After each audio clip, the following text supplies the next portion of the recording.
Hey everybody, James Lay here, writer, director, and composer, and producer actually too, on the film The Other Side of Infinity.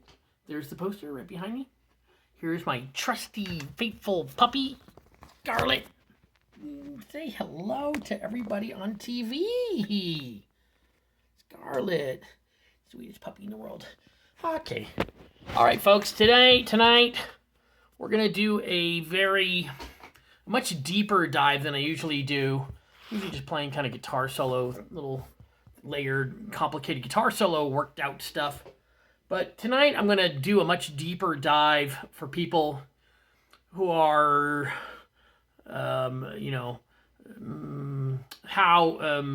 mixing or just music is a big mystery to people, and how does it get to sound like that, and it sounds like so many things going on and all sorts of things.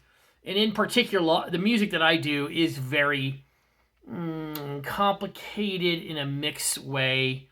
Some songs are very technically complicated, but some songs are very dense.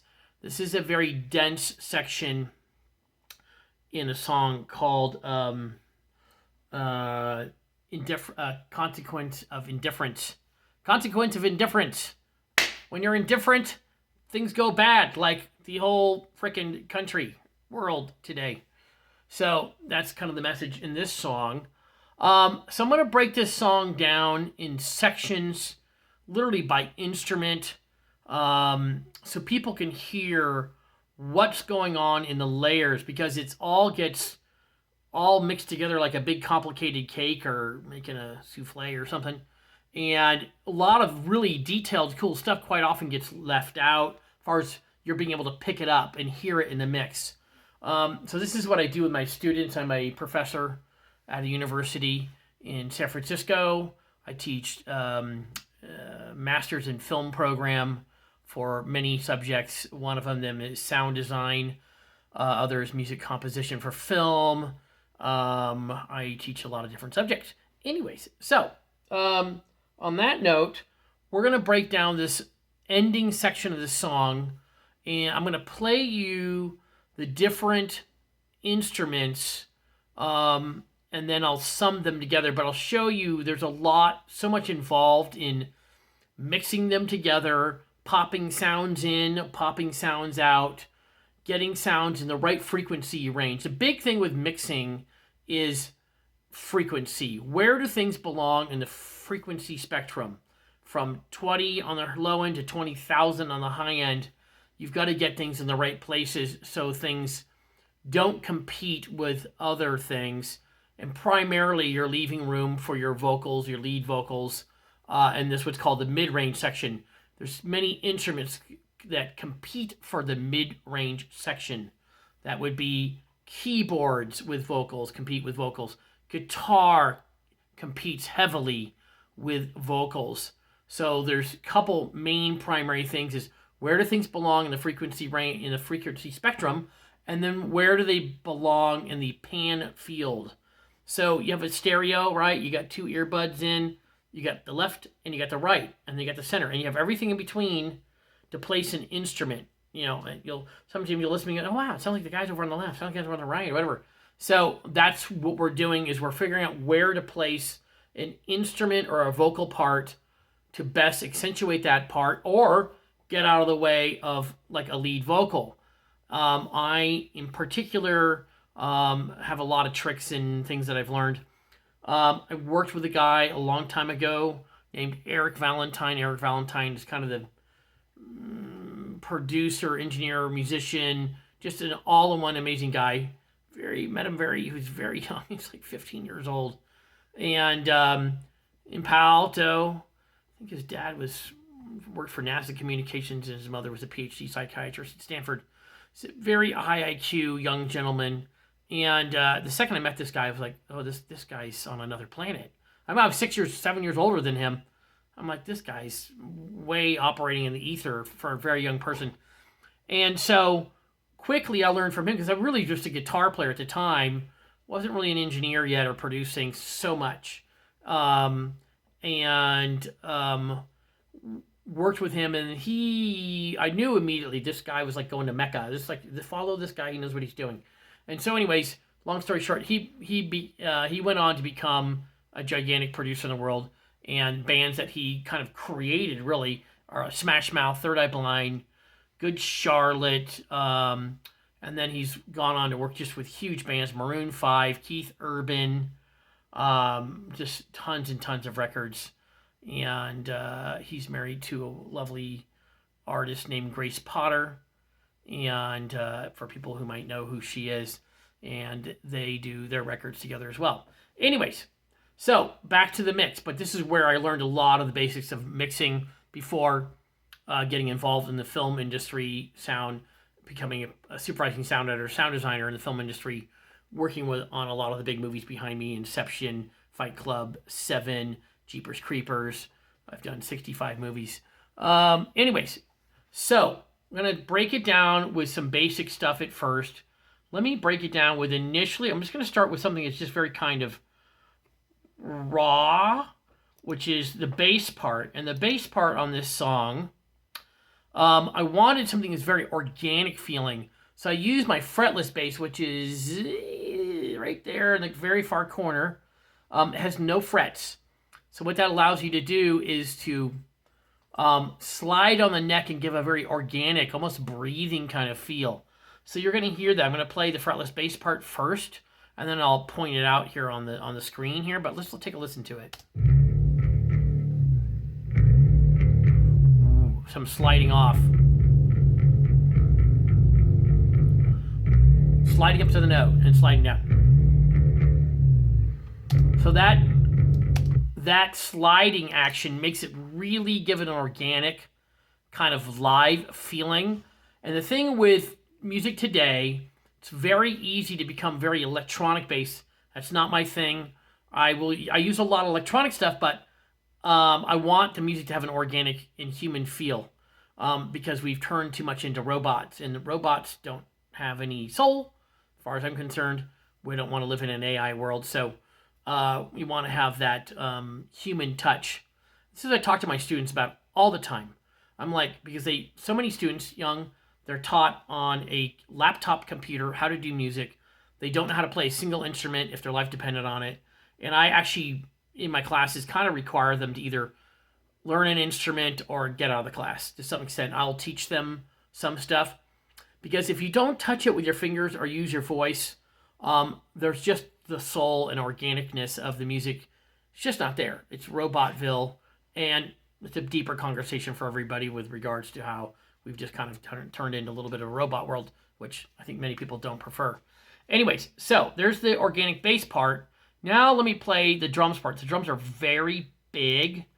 Gonna play the drum part. And then to keep the groove going, I do need a really solid kind of bass, electronic bass on this tune in particular, with the organic bass. So I'm gonna play both together, and you'll get a sense of it really quickly. It's a very cool groove. This is the drums, which are split into two separate tracks, the drums, and then I have a separate hi-hat track for the drums to make sure they cut through.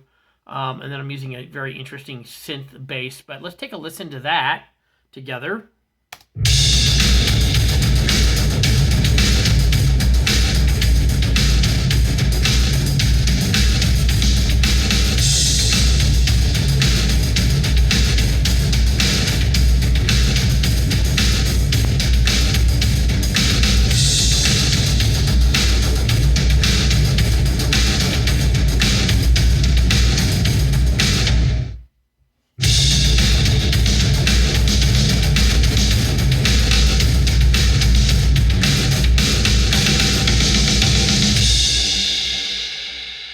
Fun. Okay, so that gives it a really cool, solid groove. Now let me go back and play some of the more, first, delicate guitar parts. There's a lot of guitar parts. I'm going to go ahead and show you guys the screen now as I kind of do this stuff here. Let's see. Here we go. Make sure I'm on it. Pretty good here. Okay, so down here we have a lot of tracks of guitars. Okay, these kind of bluish green tracks, these are all guitars. And so we have These are all, I mean, I put some posts up on Facebook about re-recording guitars and stuff. This is all the new live big guitars, the big amplifiers in the room next door. I might go show a picture of them at the end of the video so you can see how I'm getting this kind of sound. But these are big organic chord with my Les Paul guitar, which is this red guitar here. And that gives us this kind of classic big kind of guitar tone. It's all about how much, you don't want to over distort it. You want to be able to hear the notes clearly. But then on top of that, I use a lot of really clean with my 12-string Rickenbacker guitar. Oh, Scarlett's going to help me out. Are you helping me out with the guitar? There's the 12-string Rickenbacker there. And then I have multiple kind of 12-string Rickenbacker parts. So I'm going to play first the new ones I just recorded that are very kind of clean and very melodic. These play a very melodic part.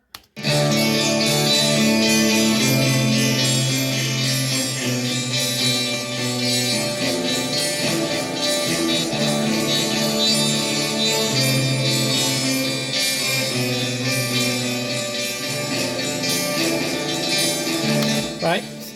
They have a little delay on them, echo kind of type thing. Then these are really interesting parts. This is my Telecaster 12-string, which is way back to that kind of blonde natural wood guitar there. That guitar has some kind of out-of-phase wacky guitar pickups in it. Have a guitar players, what that means. It has kind of interesting sound. Oh, look, Scarlett's got one of my slippers. Okay, well, enjoy that. That's nice. So this is kind of a really cool sound, a very kind of dreamy. And so if you ever remember in high school, you watched a movie, they wheeled the projector in, and you watched the movie, and sometimes the sound sounded kind of weird, kind of wobbly. It's because the motor in the projector was unstable and not locked into a certain speed, so it'd have a wobbly sound. That sound, for me, takes me back to the past. There's certain sounds you hear in life, and it kind of reminds me of like a distant time for me, and like a high school, junior high kind of thing. So this is a cool sound. You'll hear it, and it's just kind of very dreamy, but it wavers slightly. So it's slightly kind of, I don't know, sends you backward somewhere.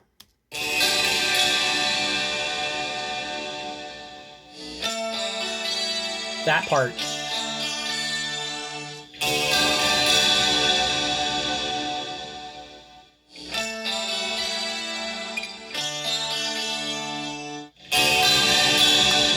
So you'll hear it kind of coming in and going out, and you'll notice this is the volume settings for this guitar part.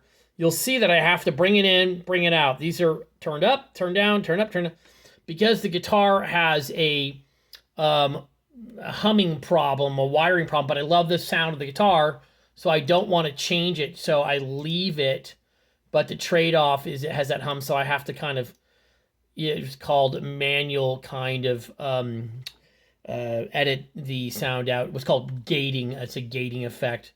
Okay, so let's listen to the last guitar part that I haven't played yet. And this is the kind of big heavy guitar part with that Les Paul guitar, and you'll get a sense of it. I'm gonna start playing some very tight kind of chords.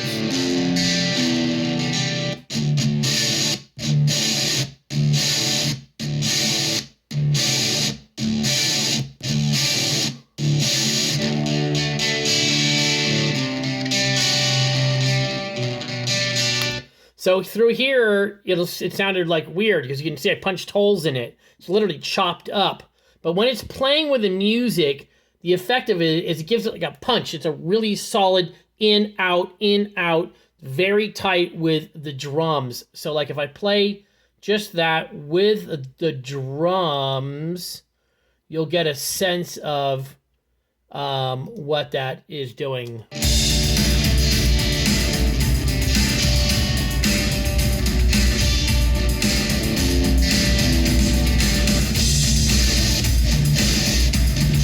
Very kind of caveman.